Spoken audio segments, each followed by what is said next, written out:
नमस्कार, मैं doctor Ramanivas Sharma Raman YouTube channel पर कॉम्पिटिटिव एग्जाम के साइंस और टेक्नोलॉजी लेकर के बच्चों आपके सामने बहुत बहुत स्वागत है सभी बच्चों का। इसके पहले वाले वीडियो में हमने आपके साथ रिप्रोडक्टिव सिस्टम का थ्योरेटिकल वर्क किया था। आज बारी है उस पर एमसीक्यू करने की। आशा है आपने इसके थ्योरी को अच्छी तरह से पढ़ लिया होगा, थ्योरी को समझ लिया होगा और आज हम आपके सामने वो 20 सवाल जो आपकी परीक्षाओं के लिए अति आवश्यक हैं उनको आज पूछेंगे। उन 20 सवालों का उत्तर सेशन के समाप्त होने के बाद एक एक करके डिस्कशन के साथ बताएंगे। यदि आपको कोई सवाल पर क्वेरी है या पूछना है तो हमारी यह क्लास शाम को आज 6 बजे लाइव होगी। आप कमेंट सेक्शन में हमसे सवाल पूछ सकते हैं, उसका जवाब सीधा तुरंत के तुरंत हम आपको देंगे। और ह्यूमन रिप्रोडक्टिव सिस्टम में जो नीट के लिए, जो यूपीएससी के लिए, जो मध्य प्रदेश पीएससी में या यूपीएससी में सवाल पूछे गए हैं, आज उनका कलेक्शन किया है। पीएनएसटी, नर्सिंग, सारे प्रश्नों को आज इकट्ठा किया है। कुछ प्रश्न हमने अपनी तरफ से बनाए हैं। आपकी कोशिश ये होनी चाहिए सेशन के दौरान कि आप उसका सही जवाब करें। प्रश्न कठिन हो सकते हैं पर उनके उत्तर आपसे बने, इसके लिए आपको थ्योरी पढ़ना ही पड़ेगा। इसलिए इसके पहले वाले वीडियो को आप अच्छी तरह से अध्ययन करें। उसका ड्रामेटिक रिप्रेजेंटेशन जो हमने दिखाया है, उस ड्रामेटिक रिप्रेजेंटेशन को अच्छी तरह से पढ़ें ताकि ये जवाब आपसे बन पाए। बच्चों, चैनल को सब्सक्राइब करना, चैनल को लाइक करना, चैनल को शेयर करना, ये आपकी जिम्मेदारी है। और जल्दी ही हम लोग जब मोनेटाइज हो जाएंगे तो उसी तरह की क्लास आपकी चलेगी जैसे अनअकैडमी पर चलती है। आप हमारे साथ लाइव रहोगे, आप सीधा सवाल पूछोगे और फिर उसी तरह का पीडीएफ, उसी तरह का नोट्स आपको उपलब्ध होता रहेगा। तो हमारी हाथ से लिखने वाली जो समस्या है या थकान है वो नहीं हो पाएगी। इसलिए चैनल को लाइक करना, चैनल को देखना, चैनल को शेयर करना अब आपकी जिम्मेदारी है। तो ह्यूमन रिप्रोडक्शन और एम्ब्रियनिक डेवलपमेंट दोनों चैप्टर बड़े टॉपिक्स हैं और दोनों पर ही सवाल आते हैं और दोनों पर ही आपको सवाल सीखने होंगे। खासकर पीएनएसटी, नीट, यूपीएससी और नर्सिंग की परीक्षाओं में ये सवाल पूछे गए हैं। स्टेट पीएससी में भी कुछ सवाल आए एम्ब्रियनिक डेवलपमेंट से। कैसे आप उनके उत्तर को करोगे ये आपको बताना है। तो ह्यूमन रिप्रोडक्शन और एम्ब्रियनिक डेवलपमेंट का पहला सवाल हम आपके सामने रखने जा रहे हैं। तो बच्चों, पहला सवाल आपके स्क्रीन पर ह्यूमन रिप्रोडक्शन एम्ब्रियनिक डेवलपमेंट का ये रहा। शुक्र जनन यानी स्पर्मेटोजेनेसिस। अंग्रेजी वाले बच्चे हमारी आवाज से अंग्रेजी पढ़ें, हिंदी हम लिख रहे हैं। शुक्र जनन के नियंत्रण यानी कंट्रोल में सम्मिलित होने वाले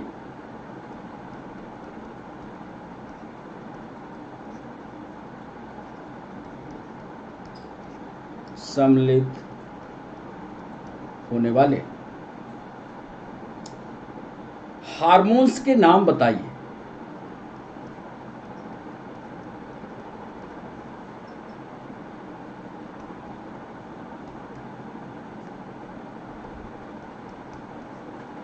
बड़ा बढ़िया सवाल।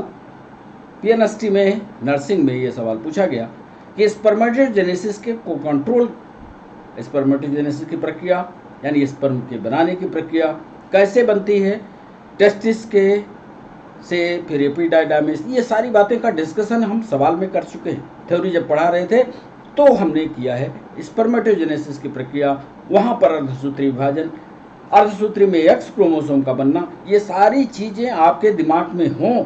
इसके बाद आपको ये उत्तर बताना है कि स्पर्मेटोजेनेसिस के कंट्रोल के लिए सम्मिलित होने वाला हार्मोन कौन कौन सा है। ए ऑप्शन दे रहे हैं, क्या वह हार्मोन फॉलिकल स्टिमुलेटिंग हार्मोन तथा ल्यूटिनाइजिंग हार्मोन है। बी ऑप्शन दे रहे हैं, क्या वह केवल टेस्टोस्टेरोन हार्मोन है। सोच समझ कर जवाब करिएगा, सवाल सरल नहीं आते, सरल प्रश्नों को करने की आदत छोड़ दीजिए। केवल टेस्टोस्टेरोन हार्मोन है, या ये बताइए कि टेस्टोस्टेरोन है, टेस्टोस्टेरोन तथा ल्यूटिनाइजिंग हार्मोन है। और डी ऑप्शन में दे रहे हैं हम आपको केवल ल्यूटिनाइजिंग हार्मोन। अच्छा सवाल है। अभी तो फिलहाल पीएनएसटी में और नर्सिंग में ये सवाल पूछा गया, नीट में भी पूछा जा सकता है कि स्पर्मेटोजेनेसिस की प्रक्रिया में थोड़ा सा अंतर है। यदि आपने थोड़ी लापरवाही की तो उत्तर गया, क्या वो follicle stimulating hormone luteinizing hormone है, क्या वो टेस्टोस्टेरोन हार्मोन है, क्या वो टेस्टोस्टेरोन ल्यूटिनाइजिंग हार्मोन है, या केवल ल्यूटिनाइजिंग हार्मोन है। आप अपना उत्तर अपनी कॉपी पर लिखिएगा और फिर जब हम इसका उत्तर बताएंगे तो आप मैच करिएगा आपसे बना या नहीं, या कमेंट बॉक्स में लिखिए कि बना कि नहीं। दूसरा सवाल आपके स्क्रीन पर, यूपीएससी में यह सवाल पूछा गया। यूपीएससी की तैयारी करने वाले बच्चे कभी ये न माने कि साइंस में हल्का सवाल पूछे। यूपीएससी वाले बच्चे जो हमारे साथ जुड़ते हैं वो सोच लें कि इसमें नर्सिंग, पीएनएसटी, नीट का भी बाप पूछता है। देखिए कैसे सवाल पूछा, अच्छे से समझने की कोशिश करिएगा। निम्न कथनों को पढ़िए। निम्न, रीड द फॉलोइंग स्टेटमेंट। निम्न कथनों को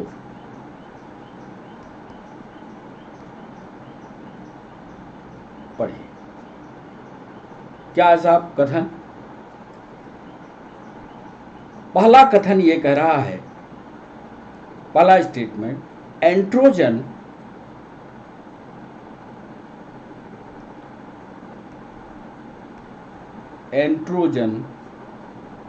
सर्टोली कोशिकाओं के द्वारा, सर्टोली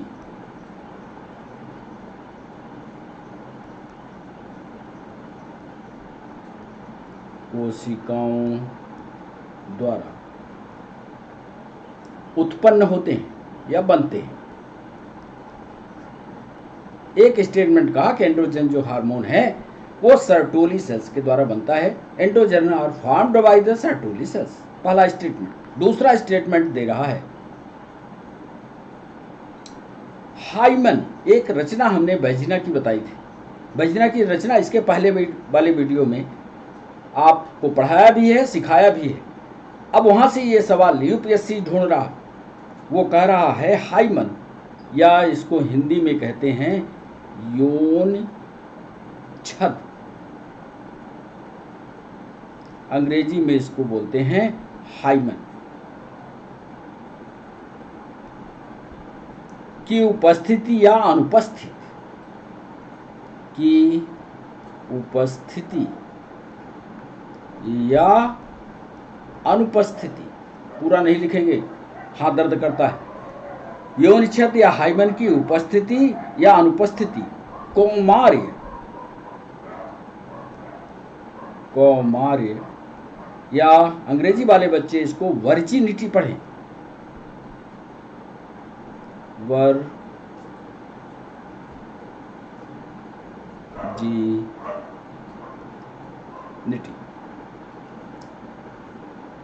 या सेक्सुअल एक्सपीरियंस का, लैंगिक अनुभव का,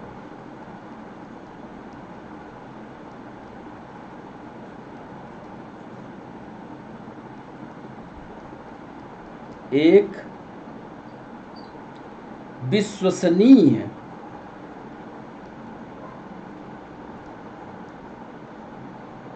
संकेतक है। दूसरा सवाल गंभीरता से पढ़िए। दो कथन उसने दिया। एक को कहा एंड्रोजन सर्टोली कोशिकाओं के द्वारा बनते हैं, पहला स्टेटमेंट था इसका। दूसरा स्टेटमेंट था कि हाइमन की उपस्थिति या अनुपस्थिति, क्या वर्जिनिटी क्या है, जिसमें हाइमन होगा उसमें कौमार की रक्षा हो गई, जिसमें हाइमन नहीं है उसमें वर्जिनिटी नहीं है या कौमार टूट गया उसका। एक विश्वसनीय संकेतक मानेंगे?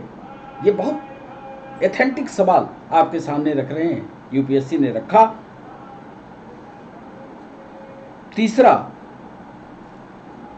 स्टेटमेंट दे रहा है कि लीडिंग सेल्स, ये भी पढ़ाया है हमने, लीडिंग सेल्स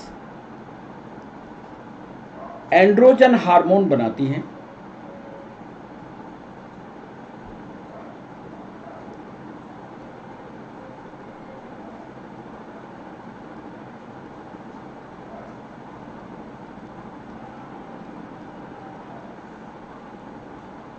और चौथा स्टेटमेंट दे रहा है कि अंड जनन यानी oogenesis यानी अंडा बनने की प्रक्रिया कार्पस ल्यूटियम पीत पिंड, इसको कार्पस ल्यूटियम बोलते हैं, कार्पस ल्यूटियम में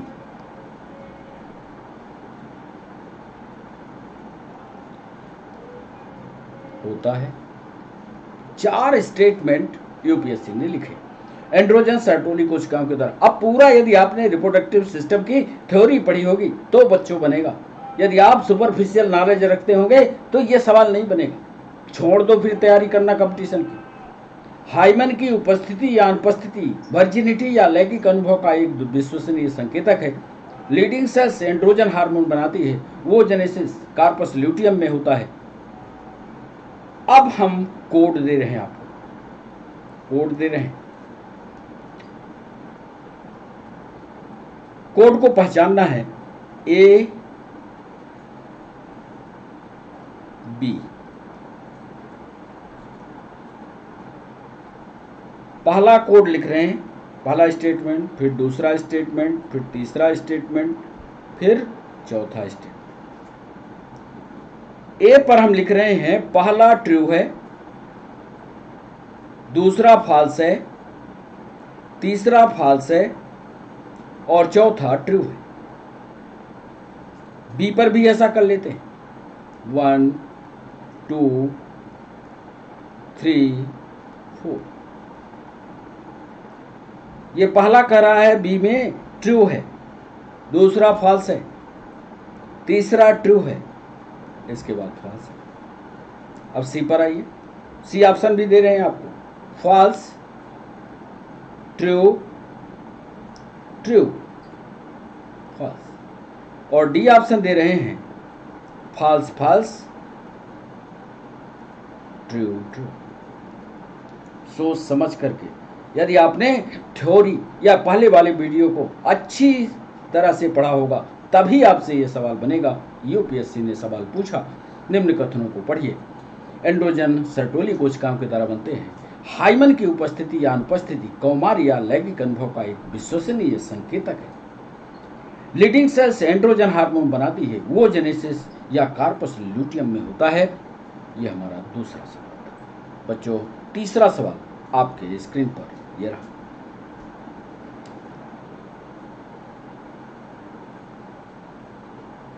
ये सवाल भी नीट में पूछा गया। आप प्रैक्टिकल सवाल पूछ रहा है और यही सवाल झारखंड पीएससी में भी पूछा, लेकिन पूछने का तरीका थोड़ा अलग था। उत्तर यही था, आप कितने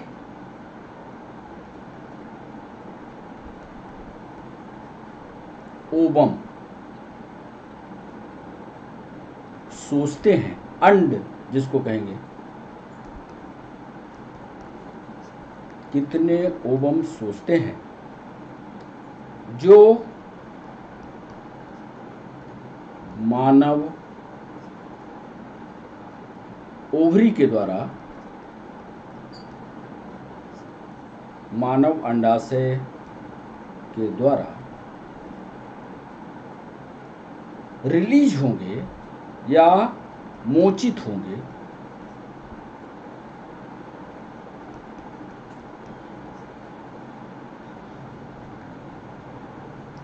शर्त सुनिएगा, यदि माता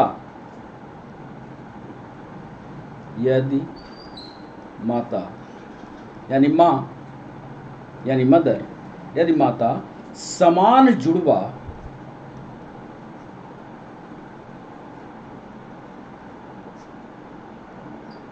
का मतलब ट्विंस, समान जुड़वा को जन्म देगी।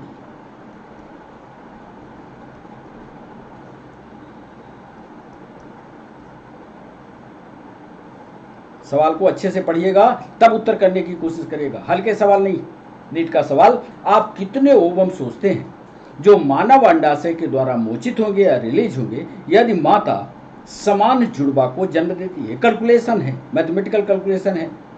सोचना है पहले, फिर मैथमेटिकल कैलकुलेशन करना है। जल्दबाजी में करोगे उत्तर गलत होगा। आपको ऑप्शन दे रहे हैं, ए 1, बी कितने अंडे बने होंगे 3, सी 6, डी अनंत इनफाइनाइट। हमने पूछा है आप कितने अंडे सोच रहे हैं कि उस मां के गर्भाशय के अंदर बने होंगे कि यदि माता समान जुड़वा बच्चों को जन्म दे रही है। टेक्निकल सवाल है, सोच लिया होगा। अब करिए उत्तर। आप कितने ओवम सोचते हैं जो मानव अंडाशय के द्वारा मोचित होंगे यदि माता समान जुड़वा बच्चों को जन्म देगी? 1, 3, 6 या ना?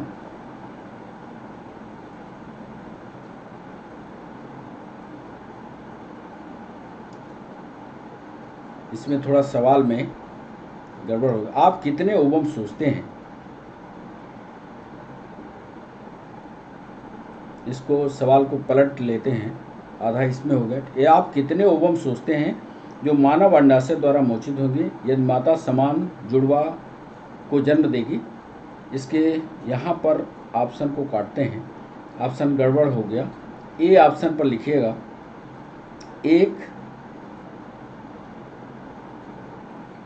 2 शुक्राणुओं द्वारा 2 स्पर्म द्वारा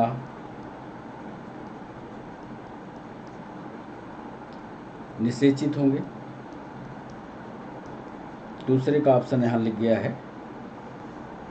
जो अगला सवाल है जो यूपीएससी ने पूछा है, दूसरा कह रहा है 2 भिन्न शुक्राणुओं द्वारा निषेचित। 2 भिन्न शुक्राणुओं द्वारा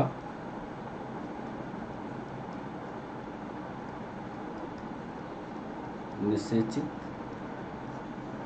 सी ऑप्शन दे रहा है 1 एकल शुक्राणु द्वारा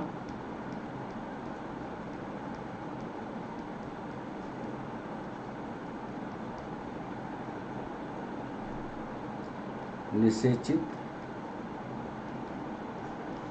और डी ऑप्शन दे रहा है 2 एक शुक्राणु द्वारा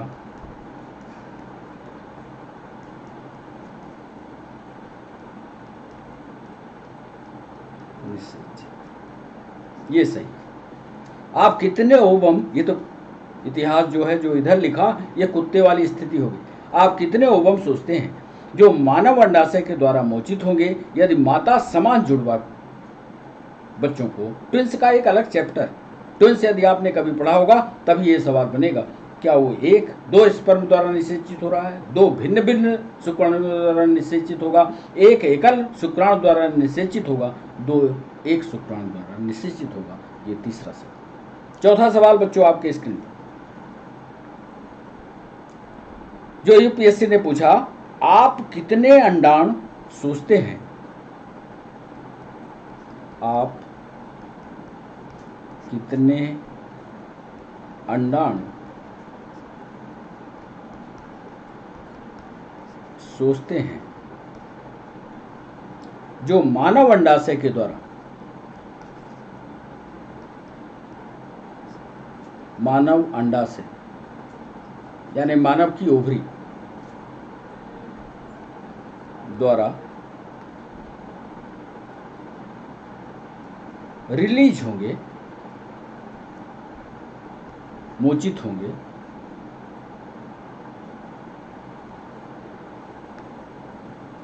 यदि, शर्त देखिए, यदि उसने 6 बच्चों को, ये कुत्ते की कहानी है, यदि उसने 6 बच्चों को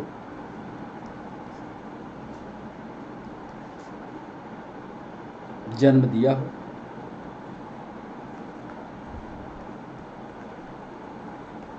ये बढ़िया सवाल। अब इसमें ऑप्शन दीजिएगा, क्या वो 1 है? बी ऑप्शन दे रहे हैं, क्या वो 3 है? सी ऑप्शन दे रहे हैं, क्या वो 6 है? और डी ऑप्शन दे रहे हैं, क्या वो अनंत है या इनफाइनाइट है? तो ये था चौथा सवाल। ये भी टेक्निकल सवाल है। 5वां सवाल आपके स्क्रीन पर। मेल रिप्रोडक्टिव सिस्टम से ये सवाल मध्य प्रदेश पीएससी में ये पूछा गया।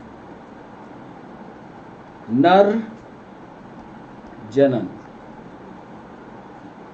तंत्र, मेल रिप्रोडक्टिव सिस्टम के विषय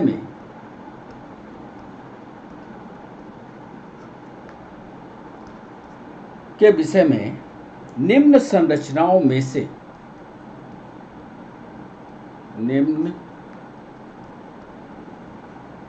संरचनाओं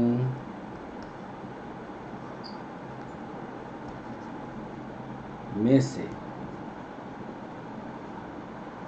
विषम को पहचानिए जो अलग हो।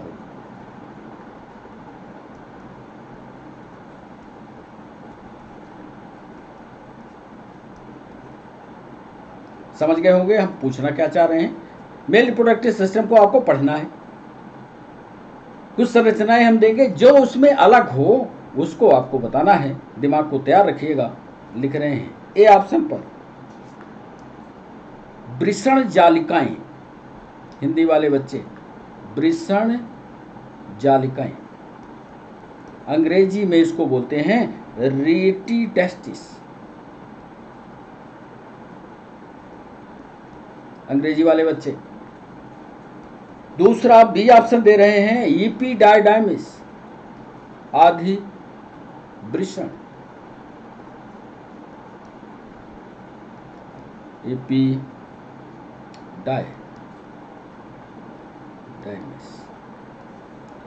सी ऑप्शन दे रहे हैं वास इफ्रेंसिया, शुक्र वाहिकाएं,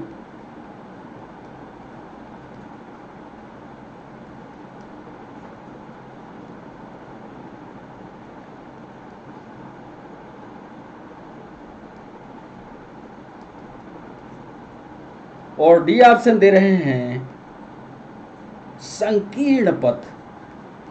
ये पढ़ाया है इसके पहले के वीडियो में। संकीर्ण पथ या इस्थमस।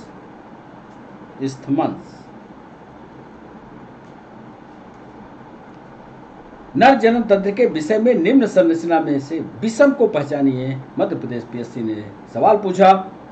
यदि आपने मेल रिप्रोडक्टिव सिस्टम को सही तरीके से पढ़ा है, याद है आपको, तो आप उत्तर कर पाए। तो बच्चों, ये था 5वां सवाल। आपके स्क्रीन पर 6वां सवाल,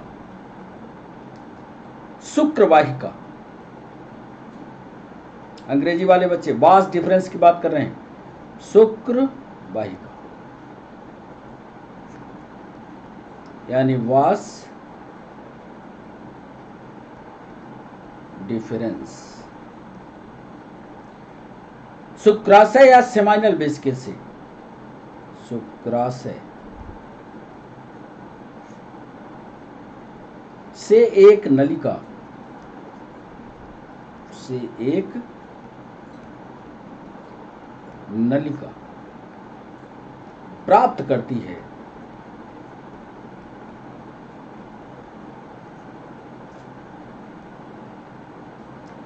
जो मूत्र वाहिनी में इस तरह खुलती है।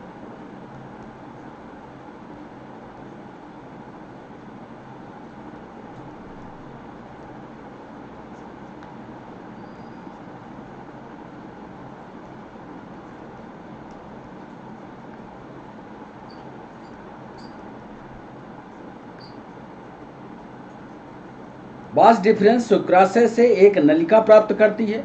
ध्यान दीजिए, पिनस्टी नीट का सवाल, जो मूत्र वाहिनी में यूरेटर में इस तरह खुलती है।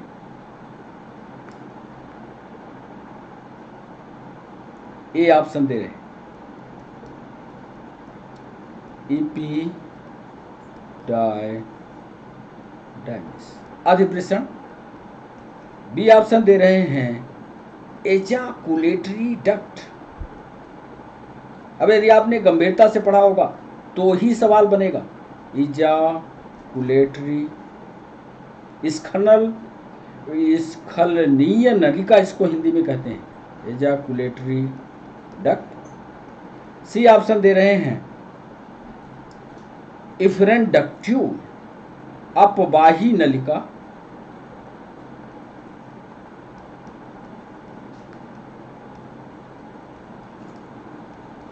इफरेंट डक्ट्यूल इसको अंग्रेजी में कहते हैं, या मूत्र वाहिनी यूरेटर।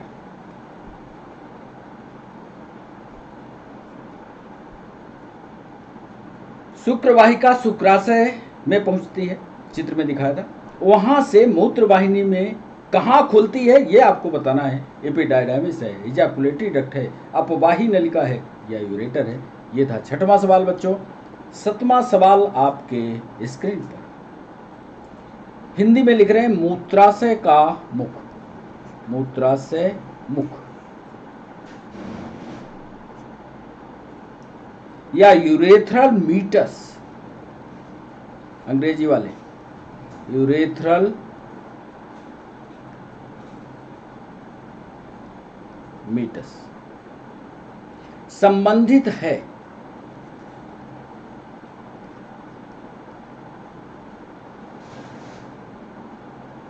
ए ऑप्शन मूत्र जनन नलिका से। मूत्र जनन नलिका से, यूरिनोजेनाइटल ट्यूब्यूल से। बी ऑप्शन दे रहे हैं शुक्र वाहिका का मूत्र मार्ग में खुलना। वास डिफरेंस जब यूरेटर वाले एरिया में खुले। शुक्र वाहिका का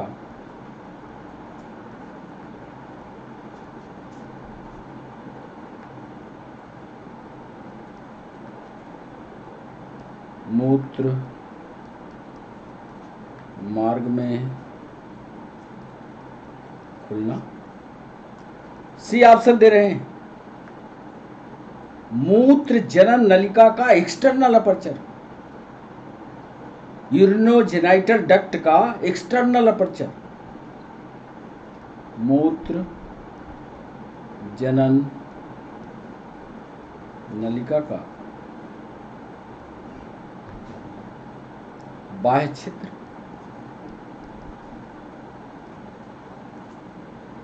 और डी ऑप्शन दे रहे हैं मूत्र जनन नलिका को, यूरिनोजेनाइटल ट्यूब्यूल को घेरे हुए मसल्स। मूत्र जनन नलिका को घेरे हुई पेशियां।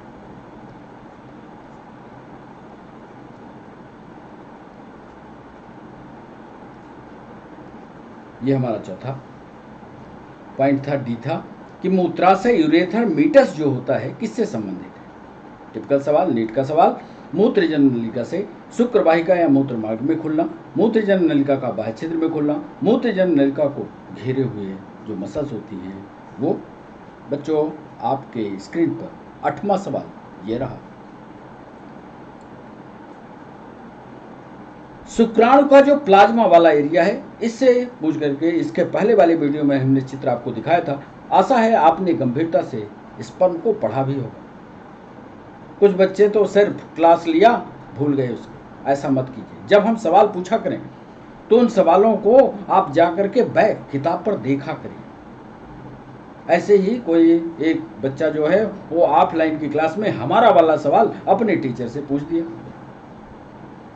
अब वो ऑफलाइन वाले उतनी गंभीरता से नहीं पढ़ाते, या हो सकता है ना पढ़ के आए रहे वो टीचर हमसे परिचित थे, वही सवाल हमारे पास भेज दिए। कहन ये वीडियो का शार्ट जो है, इस पर जो सवाल हैं 3 सवाल वो बता दीजिए। तीनों ये परीक्षा के लिए जरूरी है।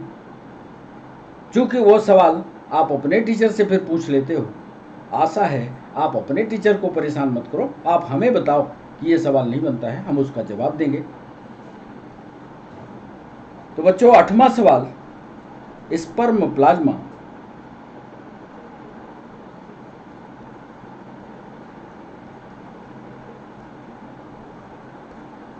या शुक्राणु प्लाज्मा सीमेन का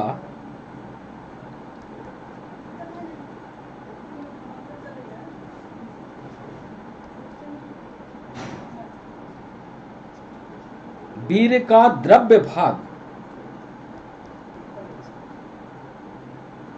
स्रावों से मिलकर बना होता है।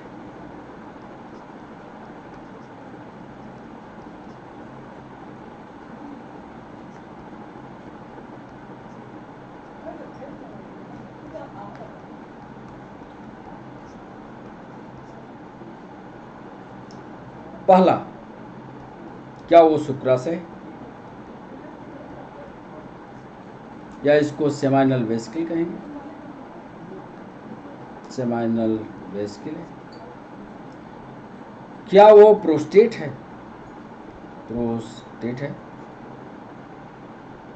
क्या वो यूरेथ्रा है,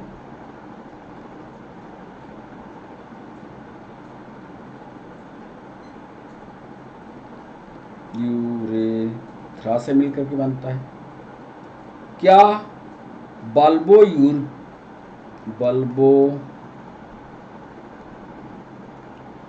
यूथेरल ग्लैंड से मिलकर के बनता है।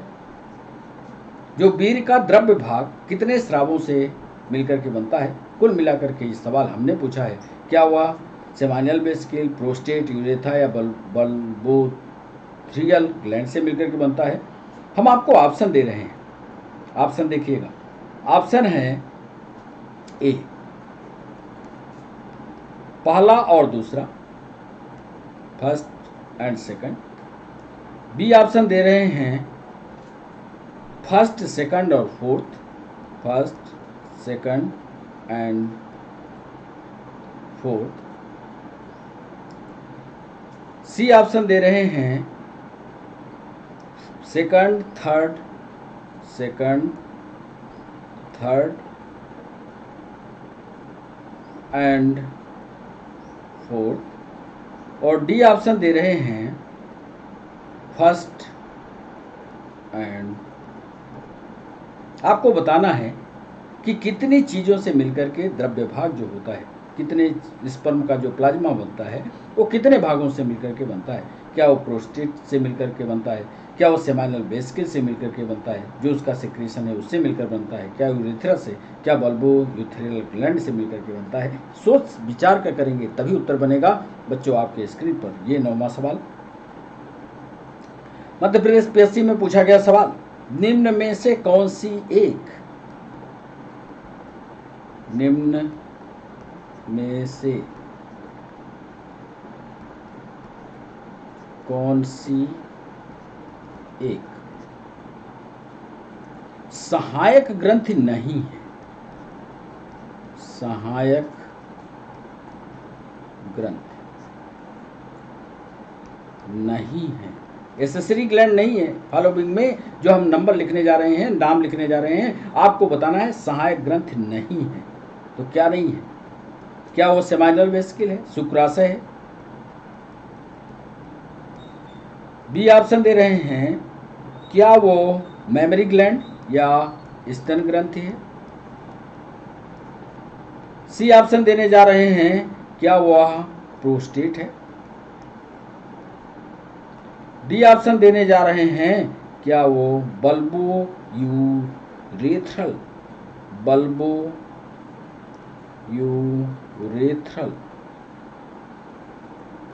ग्लैंड है? निम्न में से कौन सी एक सहायक ग्रंथि नहीं है? क्या वो शुक्राशय है? क्या वो स्तन ग्रंथि है? क्या वो प्रोस्टेट है? क्या वो बल्बो यूरेथ्रल ग्लैंड है? बच्चों, आपके स्क्रीन पर 10वां सवाल। मैच्योर ग्रैफियन फॉलिकल या परिपक्व ग्रैफियन पुटिका, परिपक्व ग्रैफियन पुटिका, यूपीएससी का सब, नीट में भी आया। परिपक्व ग्रैफियन पुटिका सामान्यतया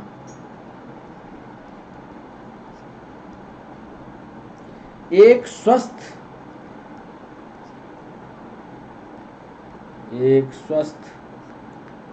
मादा में, यानी फीमेल में, एक स्वस्थ मादा के अंडाशय या ओवरी में, अंडाशय में उपस्थित रहती है।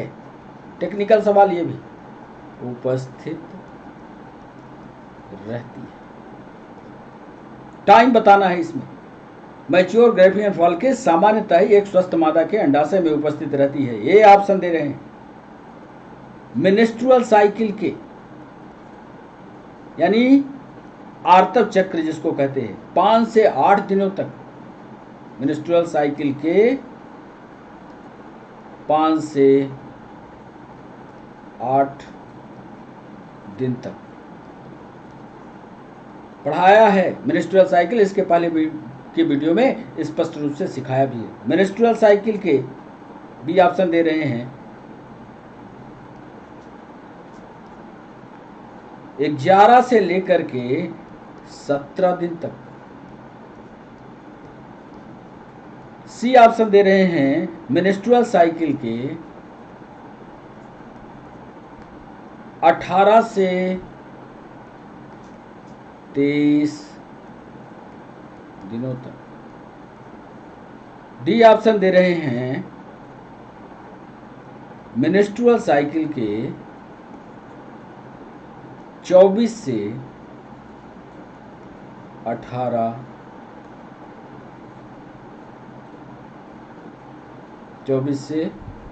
28 दिनों तक। बढ़िया से। मैच्योर ग्रैफियन फॉलिकल सामान्यतः एक स्वस्थ मादा के अंडाशय में कब से कब उपस्थित रहती है? एमसी के 5 से 8 दिन तक, एमसी के 11 से 17 दिन तक, एमसी के 18 से 23 दिनों तक, एमसी के 24 से 28 दिनों तक। बच्चों, सोच समझकर जवाब कीजिएगा। ये था आपका 10वां सवाल। एक सवाल नीट में पूछा गया। शुक्र जनमोचन एक प्रक्रिया होती है, शायद आपने पढ़ा हो, नहीं पढ़ा है तो पढ़ाएंगे इसको हम। शुक्र जनमोचन यानी कुल मिलाकर के शुक्राणु का बाहर निकलना, या इसको स्पर्मिएशन कहते हैं अंग्रेजी में, स्पर्मिएशन कहते हैं।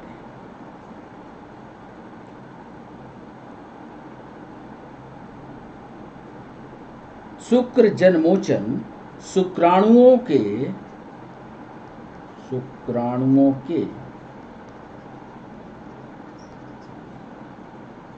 मोचन की एक प्रक्रिया है। शुक्राणुओं के रिलीज होने की एक प्रक्रिया है। चलिए, स्पर्मिएशन शुक्राणुओं के मोचन की एक प्रक्रिया है। क्या वो शुक्र जनन नलिकाएं, शुक्र जनन नलिकाएं जहाँ से स्पर्मिएशन होगा या स्पर्म का निर्माण होगा, या इसको सेमनीफेरस ट्यूब्यूल कहते हैं। बी ऑप्शन दे रहे हैं, क्या वो वास डिफरेंस,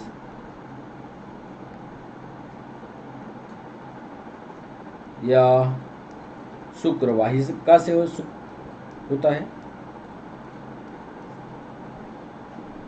शुक्राणु रिलीज होता है।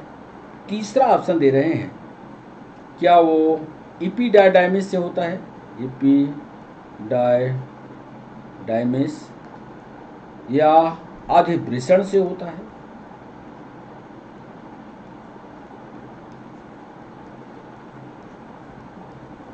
और डी ऑप्शन दे रहे हैं, क्या वो प्रोस्टेट ग्लैंड से होता है।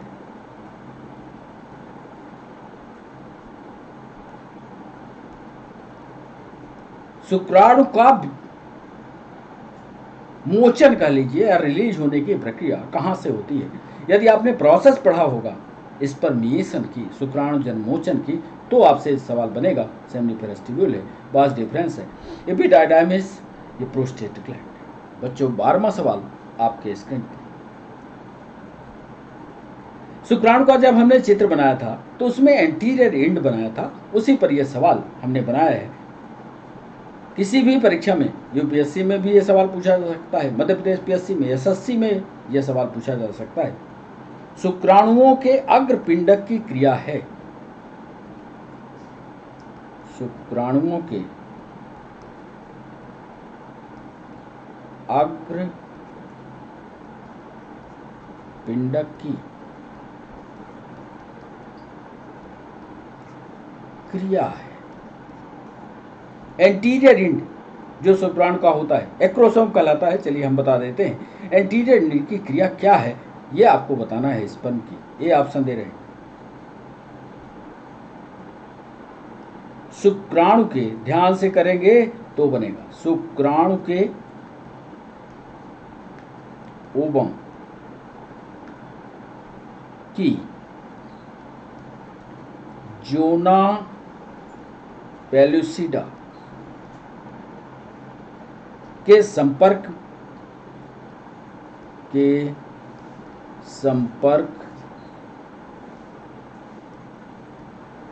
की क्रिया है। बी ऑप्शन दे रहे हैं, मादा के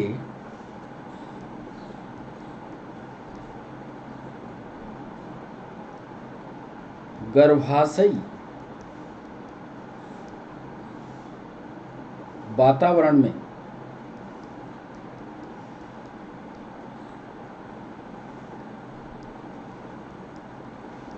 होने वाली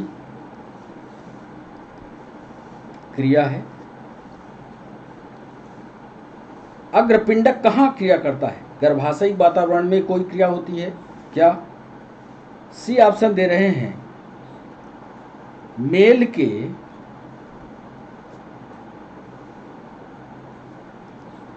इपीडायडाइमिस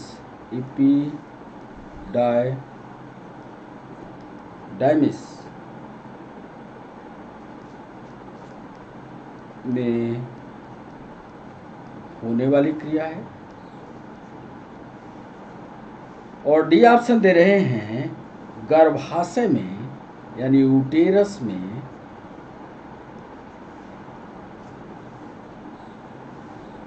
उत्पन्न एंड्रोजन हार्मोन की क्रिया है।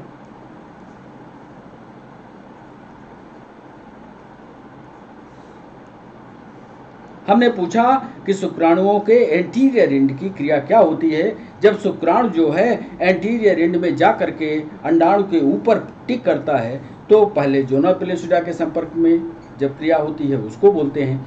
मादा के गर्भाशयी वातावरण में कोई क्रिया होती है, मेल के एपिडायडाइमिस में कोई क्रिया होती है, या यूटेरस से उत्पन्न एंड्रोजन हार्मोन प्रक्रिया होती है। ये सवाल हमने पूछा 12वें पर। बच्चों 13वां सवाल आपके स्क्रीन पर। निम्न में से 13वां सवाल,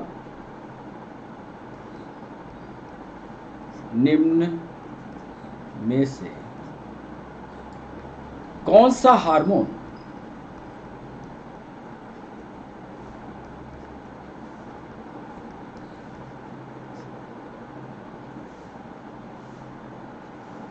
ह्यूमन के या मनुष्य के अपरा मतलब प्लेसेंटा द्वारा स्रावित नहीं होता, द्वारा स्रावित नहीं होता। निम्न में से कौन सा हार्मोन मनुष्य के अपरा या प्लेसेंटा के द्वारा स्रावित नहीं होता? ये सवाल हमने पूछा, प्लेसेंटा से नहीं बनता, कल भी बताया है। क्या वो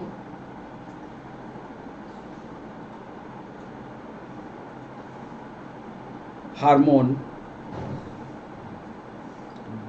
गोनैडोट्रोपिक हार्मोन है? बी ऑप्शन दे रहे हैं, क्या वह एस्ट्रोजन है? सी ऑप्शन दे रहे हैं, क्या वह प्रोजेस्टेरॉन है? और डी ऑप्शन दे रहे हैं, क्या वह ल्यूटिनाइजिंग हार्मोन है? बच्चों 14वां सवाल आपके स्क्रीन पर, तूतक एक शब्द पीएससी में पूछा गया, तूतक, इसको अंग्रेजी में बोलते हैं मारूला। एम्ब्रियोनिक डेवलपमेंट का यह सवाल, मारूला। लगातार कोशिकाएं विभाजित होती, लगातार कोशिकाएं विभाजित होकर के एक गोल गेंद की रचना बनाती हैं। 1 से 2 होती है, 2 से 4, 4 से 8। ये जो गोल गेंद की रचना बनती है इसको मारूला बोलते हैं। एम्ब्रियोनिक डेवलपमेंट, फिर कभी समय मिला तो उसको विस्तार से हम पढ़ाएंगे आपको। तूतक इसको बोलते हैं, अंग्रेजी में मारूला बोलते हैं। वहीं से सवाल ये निकाला, मारूला एक परिवर्धनीय अवस्था है, एक परिवर्धनीय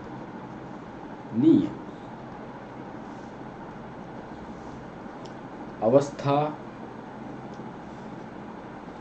मारूला एक परिवर्धनीय अवस्था है। अब आपसे सवाल पूछ रहे हैं, ए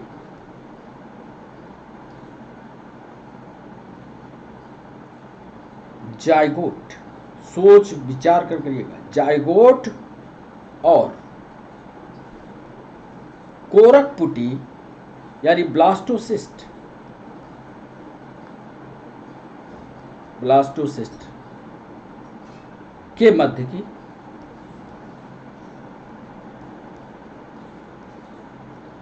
बी ऑप्शन दे रहे हैं, गैस्ट्रुला और ब्लास्टोसिस्ट की। सी ऑप्शन दे रहे हैं, अंतःरोपण के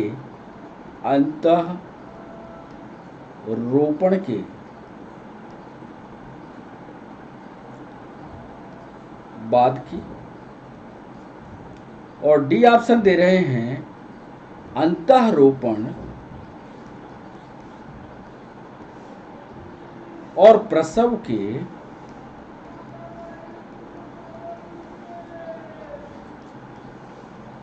मध्य की। सीधा सीधा सवाल है, मारूला एक परिवर्धनीय अवस्था है, एम्ब्रियोनिक डेवलपमेंट की स्टेज है।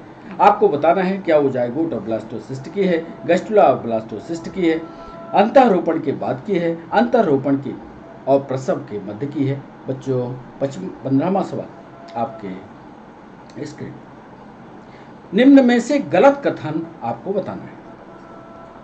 निम्न में से गलत कथन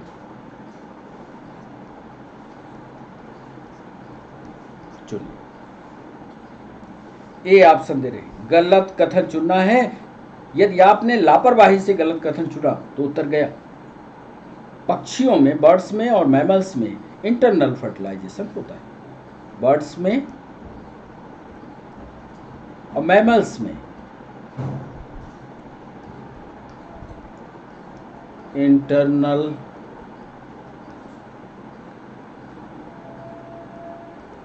फर्टिलाइजेशन।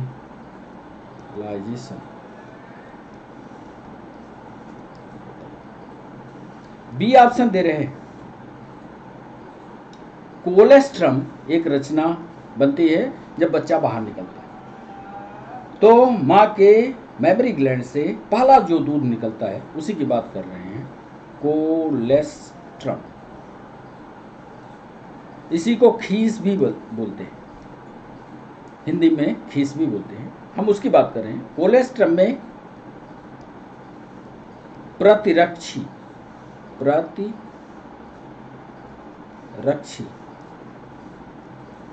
और पोषक तत्व होते हैं।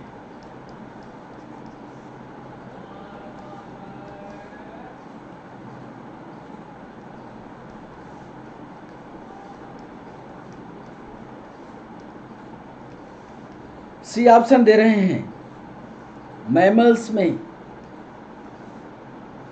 मतलब हम लोगों में पॉली एम्ब्रियोनी, एक पॉलीस्पर्मी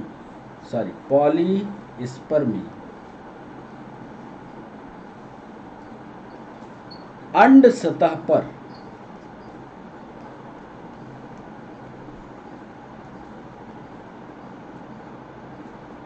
रासायनिक परिवर्तन के द्वारा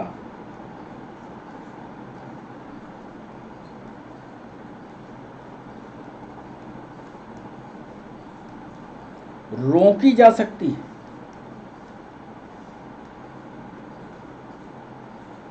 और डी ऑप्शन दे रहे हैं, मानव मादा में, फीमेल में, मानव मादा में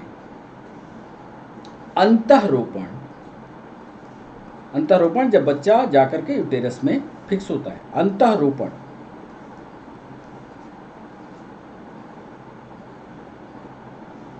निषेचन के लगभग, निषेचन कहाँ होगा? फैलोपियन ट्यूब में।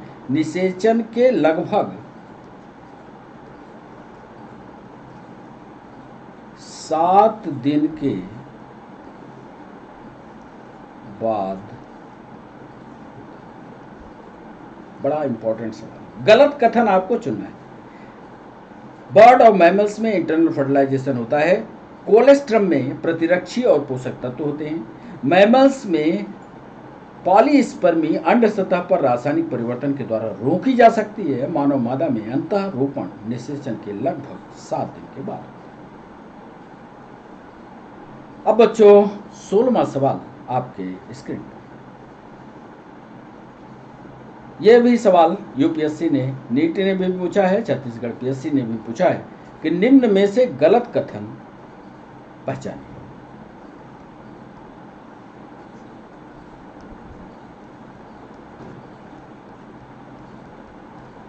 गलत कथन,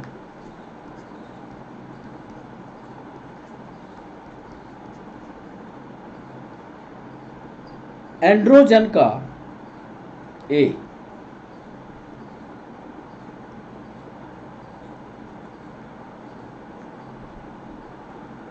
उच्च स्तर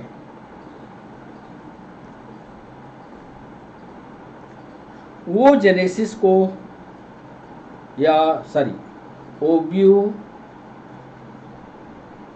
ओव्यूलेशन को, अंडोत्सर्ग को प्रेरित करता है।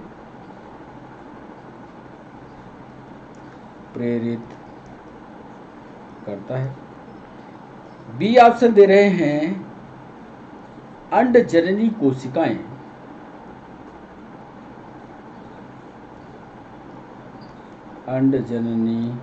कोशिकाएं किशोरावस्था से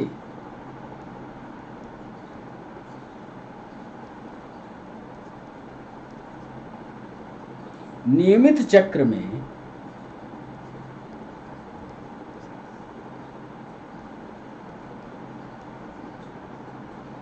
प्रचुर मात्रा में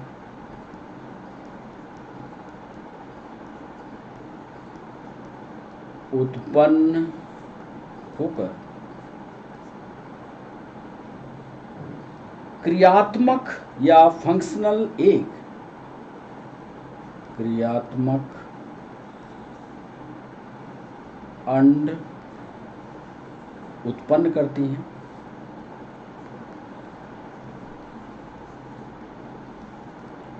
सी ऑप्शन दे रहे हैं, शुक्रजनन नलिकाओं में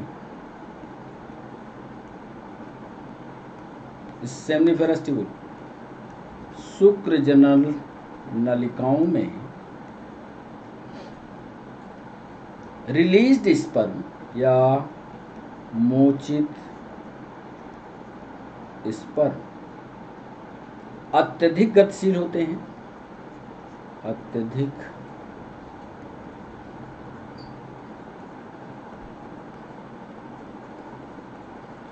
और अंतिम डी ऑप्शन दे रहे हैं, गलत कथन बताना है। बच्चों सतर्क रहना, निम्न में से गलत कथन को पहचानना है, ध्यान रखना, गलत बताना है। डी ऑप्शन दे रहे हैं, प्रोजेस्टेरॉन का स्तर, प्रोजेस्टेरॉन का स्तर एमसी के या मेंस्ट्रुअल साइकिल के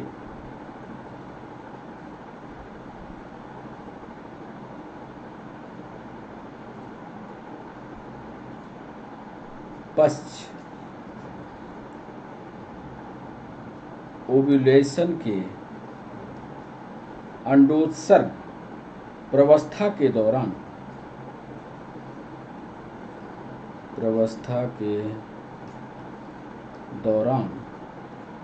उच्च रहता है। गलत कथन बताना है। ए लिखा है, फिर से देख लो, एंड्रोजन का उच्च स्तर ओव्यूलेशन को प्रेरित करेगा।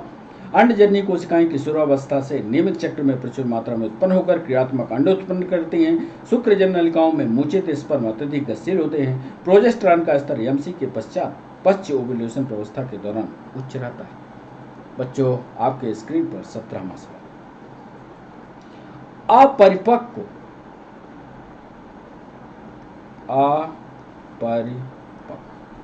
इमैच्योर की बात करते हैं, मेल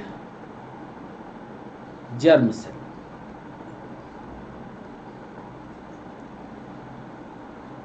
शुक्र जनन की क्रिया द्वारा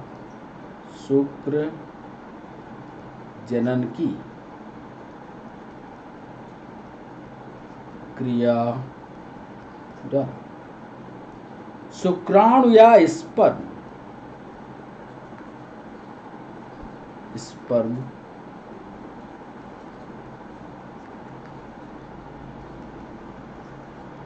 उत्पन्न करते हैं। ठीक है, उपरोक्त से संबंधित एक सही कथन, ये तो हमने लिख दिया। इस सही कथन के बदले हम 4 कथन आपको देंगे। 4 कथन में जो कथन सही हो वो आपको बताना है। यूपीएससी नीट का ये सवाल। अपरिपक्व मेल जर्म सेल शुक्रजनन की क्रिया द्वारा स्पर्म उत्पन्न करते हैं। उपरोक्त से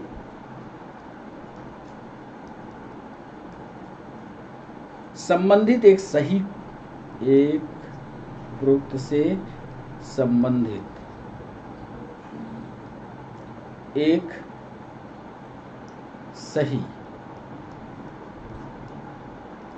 को टिक कीजिए।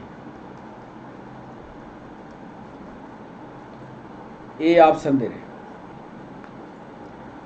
स्पर्मेटोजेनेसिस या शुक्रजनन में, स्पर्मेटोजेनेसिस या शुक्रजनन में 46 क्रोमोसोम होते हैं,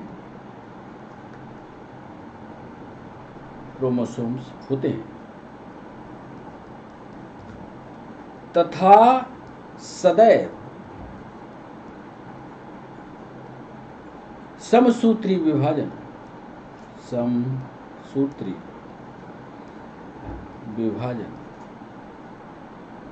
माइटोटिक डिवीजन होता है। बी ऑप्शन दे रहे हैं, द्वितीयक शुक्राणु कोशिका सेकेंडरी स्पर्मेटिक सेल, द्वितीयक शुक्राणु कोशिका में 23 गुणसूत्र होते हैं।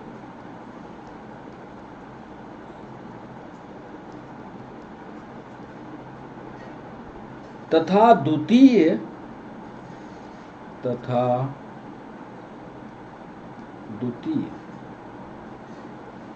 अर्धसूत्री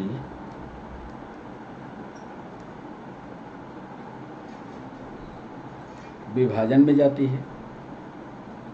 द्वितीय अर्धसूत्री विभाजन में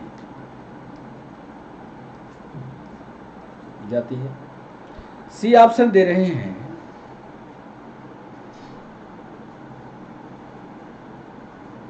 द्वितीय गुणसूत्र कोशिका में 23 गुणसूत्र होते हैं तथा द्वितीय अर्धसूत्री विभाजन में जाती है।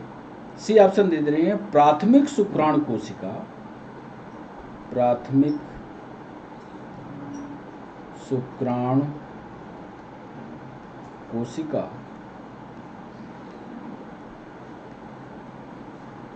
अर्धसूत्री कोशिका विभाजन द्वारा, अर्धसूत्री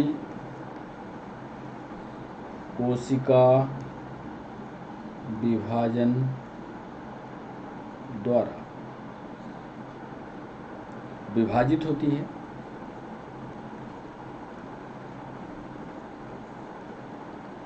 और अंतिम ऑप्शन डी ऑप्शन दे रहे हैं।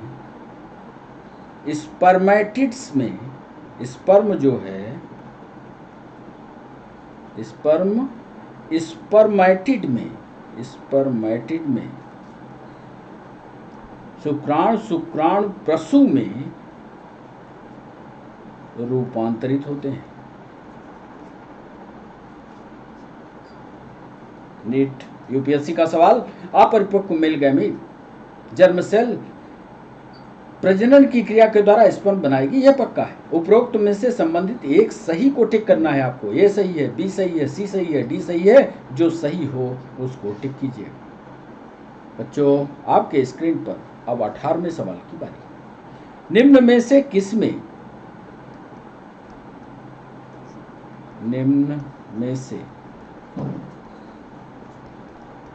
किसमें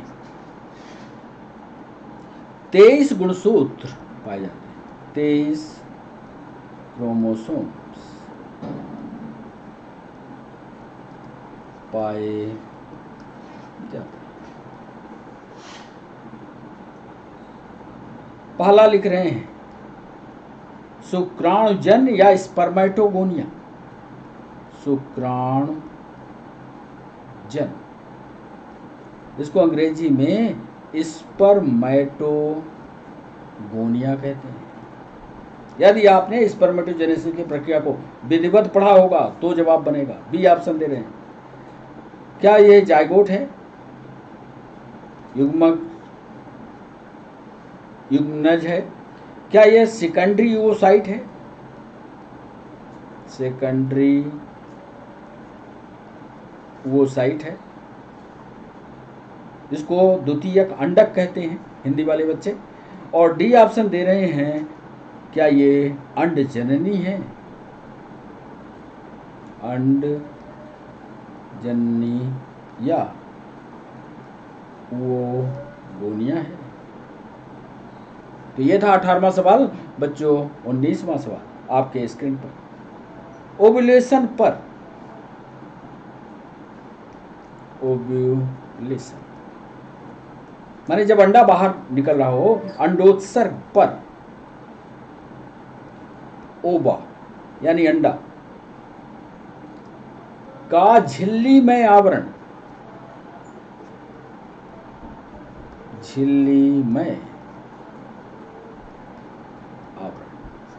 ओव्यूलेशन के पर जब अंडा बाहर निकलता है तो अंडे के ऊपर जो झिल्लीमय आवरण होता है उसका नाम बताना है। ए ऑप्शन दे रहे हैं। क्या वो करोना रेडिएटा है? करोना रेडिएटा है। यदि आपने अंडे की संरचना को पढ़ा होगा, यूटेरस कहाँ फिक्स होता है, अंडा उसको पढ़ा होगा, तभी ये जवाब बनेगा। क्या वो जोना रेडिएटा है? जोना रेडिएटा है। सी ऑप्शन दे रहे हैं, क्या वो जूना पेलुसिडा है? पेलुसिडा है। और डी ऑप्शन दे रहे हैं, क्या वो कोरियन है? ओवुलेशन पर ओवा का झिल्लीमय आवरण कोरोना रेडिएटा है, जोना रेडिएटा है, जोना पेलुसिडा है या कोरियन है? बच्चों, आज के सेशन का अंतिम सवाल अब आपके साथ। निम्न में से जो अलग हो उसको पहचानिए। निम्न में से विषम को पहचानिए।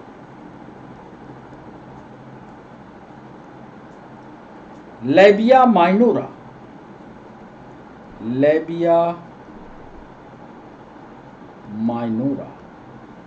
यदि आपने वैजिना का स्ट्रक्चर पिछले वीडियो में सही ढंग से पढ़ा होगा तो जवाब बनेगा। लघु भगोष्ठ इसको कहते हैं हिंदी में, लघु भगोष्ठ। बी ऑप्शन दे रहे हैं फिम्बरी।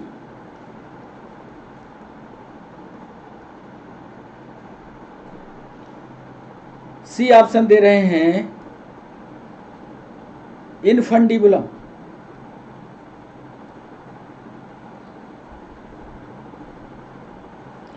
और डी अंतिम ऑप्शन दे रहे हैं इस्थमस। निम्न में से विषम को पहचानना है बच्चों। लेबिया माइनोरा है, या लघु भगोष्ठ उसको कहते हैं, उसको फिम्बरी कहते हैं, उसको इनफंडिबुलम कहते हैं, इसको इस्थमस कहते हैं। तो ये 20 सवाल थे। अब बच्चों, आपने सही सवालों को कर लिया होगा। अब हमारी बारी है कि हम आपको उत्तर बताएं। तो हम सीधे अब उत्तर की ओर चलते हैं। और पहला जो प्रश्न आपसे पूछा था, अब आप टिक कीजिए कि आपसे कितने सवाल बने हैं।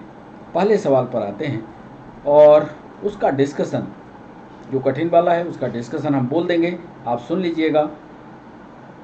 धीमा बोलेंगे, आप लिख सकते हैं। शुक्रजनन के नियंत्रण में सम्मिलित होने वाले हार्मोन 2 ही हैं।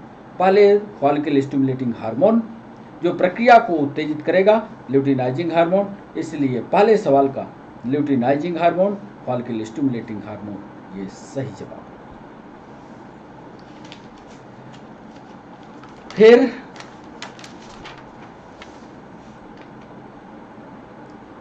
दूसरा सवाल आपके स्क्रीन पर, निम्न कथनों को पढ़िए। हमने कहा था कि इन कथनों को आप अच्छे से पढ़ लीजिएगा। क्यों? इसका जवाब ये होगा, शायद आपने पढ़ा हो, आपने उत्तर किया है क्या? यदि आपने उत्तर किया है तो आप हमें बताइए, नहीं किया है तो कोई बात नहीं। किया है कि नहीं किया है? 149। निम्न कथनों को पढ़िए। पहला, एंड्रोजन सर्टोली कोशिकाओं के द्वारा बनते हैं। हाइमन की उपस्थिति या अनुपस्थिति कौमार्य या लैंगिक का अनुभव एक विश्वसनीय संकेतक है। लीडिंग सेल एंड्रोजन हार्मोन बनाती है। वो जेनेसिस या कार्पस ल्यूटियम में होता है। इसका सही जवाब होगा सी। कैसे? पहला जो है इसका, क्योंकि एंड्रोजन बनाने की प्रक्रिया लीडिंग के द्वारा होती है, तो पहला फॉल्स। दूसरा ट्रू। ये वर्जिनिटी का लक्षण है। हाइमन का पैक होना ये वर्जिनिटी का लक्षण है। जिसकी वर्जिनिटी नहीं होती, ये झिल्ली होती है, जो एक छेद होता है, वो वर्जिनिटी खत्म नहीं होती। अक्सर लड़कियों में ये वर्जिनिटी की कंडीशन होती है, शादी के बाद वो टूटती है, ये वर्जिनिटी की कंडीशन कहलाती है। तो इसका ये ट्रू। फिर इसके बाद ट्रू, फिर ये फॉल्स चला जाएगा। ये देखिए, ये ट्रू हो गया, इसलिए इसका सी ऑप्शन सही होगा। थोड़ा सा पढ़ेंगे तो बन जाएगा। आप कितने ओवम सोचते हैं जो मानव अंडाशय में बनेगा? तीसरा सवाल। तीसरे सवाल में, क्या आप एक एकल शुक्राणु के द्वारा ये ट्विंस बनने की प्रक्रिया फिर किसी दिन फुर्सत में बताएंगे हम आपको।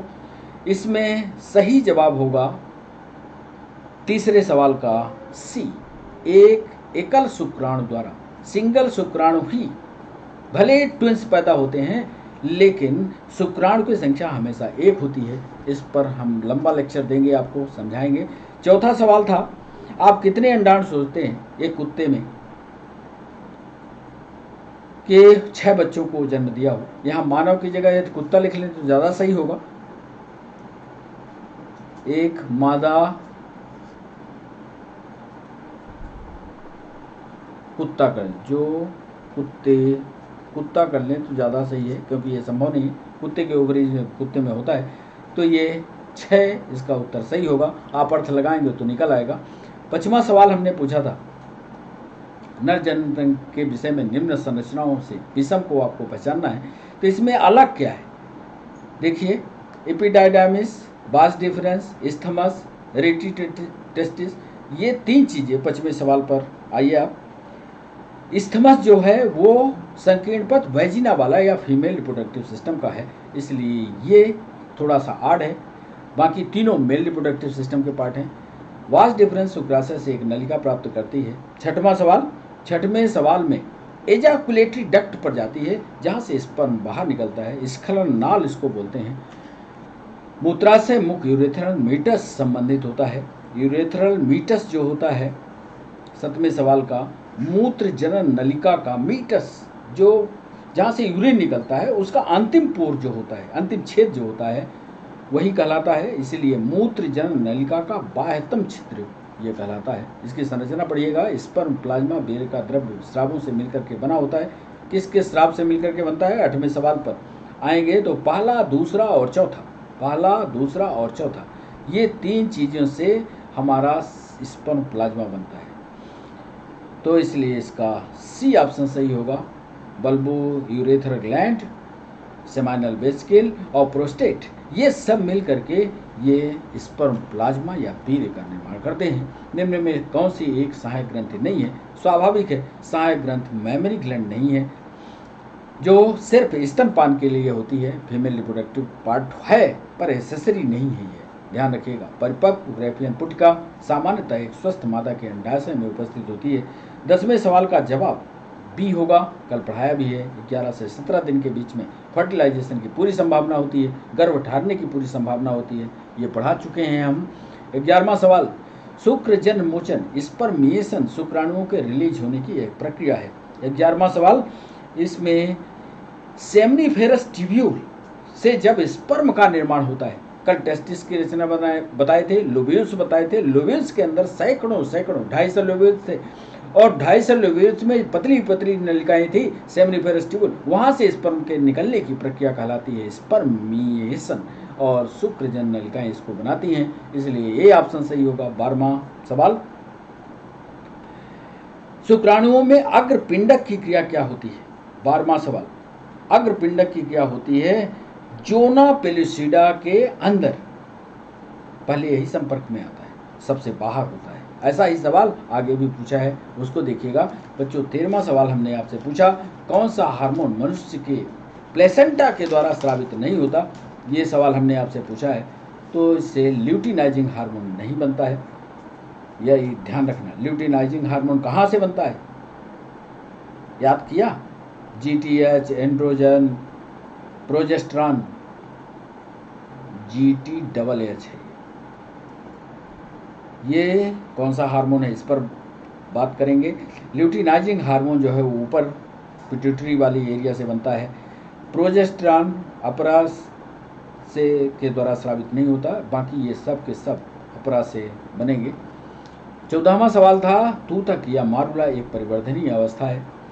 14वां सवाल का ये कल ही पढ़ाया है, इसके पहले वाले होंगे जाइगोट और ब्लास्टोसिस्ट। ए ऑप्शन इसका सही होगा 14वें सवाल का। बच्चों 15वां सवाल था, गलत कथन आपको बताना है। तो 15वें सवाल में कोलेस्ट्रॉम में सिर्फ प्रतिरक्षी होता है, पोषक तत्व नहीं, प्रतिरक्षी होता है, इसलिए इसका बी सही होगा। 16वां सवाल था, निम्न में से गलत कथन को पहचानना है। तो गलत कथन 16वें सवाल पर, अंड जननी कोशिकाएं किशोरावस्था में यानी बी प्रचुर मात्रा में उत्पन्न होकर के क्रियात्मक अंड उत्पन्न करती हैं। गलत कथन यही है इसका, बाकी सब के सब सही हैं। पढ़िएगा इसको। 17वां सवाल, अपरिपक्व मेल गैमेट से प्रजनन की क्रिया के द्वारा स्पर्म उत्पन्न करते उपरोक्त से संबंधित एक सही जो है 17वें में सही टिक करेंगे तो ये सही टिक आएगा। द्वितीयक शुक्राणु कोशिका में 23 गुणसूत्र होते हैं, बी इसका सही ऑप्शन होगा। 18वां सवाल, निम्न में से कितने 23 क्रोमोसोम पाए जाते हैं? निम्न में से किस में 23 क्रोमोसोम पाए जाते हैं? तो 23 क्रोमोसोम की संख्या 18वें सवाल पर सेकेंडरी ओवोसाइट में होते हैं, जिसको हिंदी में द्वितीयक अंडक कहते हैं। पढ़े रहना हिंदी वाले बच्चे, द्वितीयक अंडक। वो जेनेसिस की प्रक्रिया पढ़ लेना। 18वां सवाल था। 19वां सवाल, ओवुलेशन पर ओवा का छिल्लीमय आवरण या बाहरी जो होता है वो करोना रेडिएटा कहलाता है। पढ़ना। अंडे की संरचना में ओवुलेशन के बाद ओवा की संरचना क्या होती है? 19वां सवाल। और आज के सेशन का अंतिम सवाल, इसका सही जवाब होगा 20वें सवाल का लेबिया माइनोरा। ये लेबिया माइनोरा जो है वैजिना का एक पार्ट है, जबकि फेम्ब्री इन्फंडिबुलर स्टमस जो है ये ओविडक्ट का पार्ट है, फैलोपियन ट्यूब का पार्ट है। तो इसलिए इसका निम्न में से जो विषम हो या जो थोड़ा सा उल्टा हो उसको पहचानना था। आपने पहचान लिया लेबिया माइनोरा को। तो बच्चों ये थे आज के लिए 20 सवाल। अब आपकी बारी है। आपने को लिखना है कमेंट सेक्शन में कि आप हर बच्चा अपना नाम लिखे और ये लिखे कि हमने इतने सही सवाल किए। चैनल को सब्सक्राइब करना, चैनल को लाइक करना, चैनल को शेयर करना मत भूलिएगा। ये भी लिखना मत भूलिए, हर बच्चा सेशन के बाद जो कमेंट सेक्शन होता है उस पर जरूर कमेंट लिखा करें, सेशन कैसा लगा, सवाल कैसे लगे, और फिर आपका कमेंट उस पर हो। तो बच्चों आज के लिए बस इतना ही। फिर मिलते हैं नए सेशन के साथ। जो आप बोलोगे नए सेशन पर फिर मिलें। तब तक के लिए बाय बाय और नमस्कार।